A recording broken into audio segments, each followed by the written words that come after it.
On se demande souvent comment reconnaître la traite des personnes. Conformément au droit international, la traite des personnes désigne le recrutement, le transport, le transfert, l'hébergement ou l'accueil de personnes par la menace de recours ou le recours à la force ou à d'autres formes de contrainte, par enlèvement, fraude, tromperie, abus d'autorité ou d'une situation de vulnérabilité ou par l'offre ou l'acceptation de paiement ou d'avantages pour obtenir le consentement d'une personne ayant autorité sur une autre aux fins d'exploitation. L'exploitation comprend, au minimum, l'exploitation de la prostitution d'autrui ou d'autres formes d'exploitation sexuelle, le travail ou les services forcés, l'esclavage ou les pratiques analogues, la servitude ou le prélèvement d'organes. 3 éléments sont nécessaires pour que la traite ait lieu: l'acte, le moyen et le but.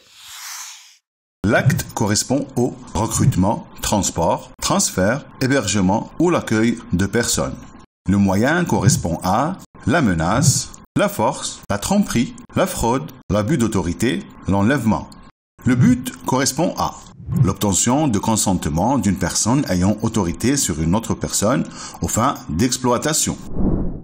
Il existe différentes formes d'exploitation. Nous pouvons en citer l'exploitation sexuelle, la servitude domestique, le travail forcé, le trafic d'organes, la mendicité forcée, activités criminelles, vente de bébés, etc.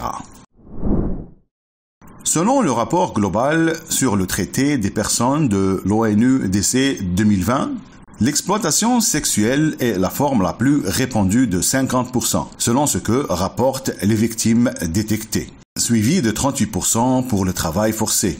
Mais alors, comment peut-on détecter la traite des personnes? Pour 10 victimes détectées dans le monde, environ 5 étaient des femmes adultes et 2 étaient des filles.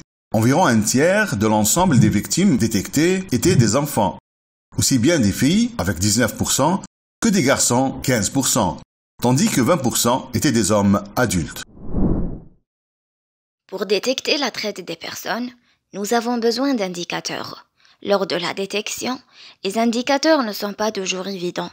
Parfois, il faut plusieurs tentatives pour comprendre qu'il s'agit d'une situation de traite. Il est également important de noter que c'est la combinaison d'indicateurs qui aidera à déterminer si une personne a fait ou non l'objet de la traite. Pour mieux comprendre, voyons ensemble quelques indicateurs de la traite. Notez également que pour les enfants, le moyen deuxième élément constitutif de la traite n'est pas nécessaire pour prouver qu'il y a une situation de traite. La liste des indicateurs est très longue.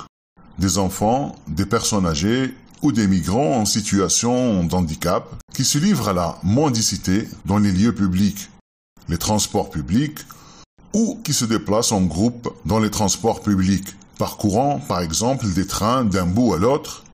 Ils peuvent être victimes de traite.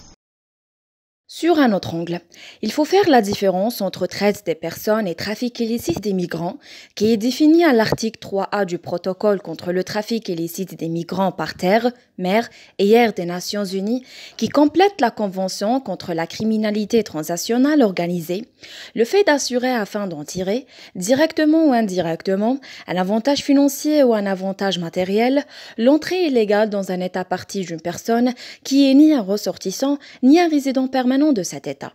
Contrairement à la traite des personnes, l'infraction de trafic illicite de migrants ne requiert pas l'exploitation et ne peut pas être commis au sein d'un même État.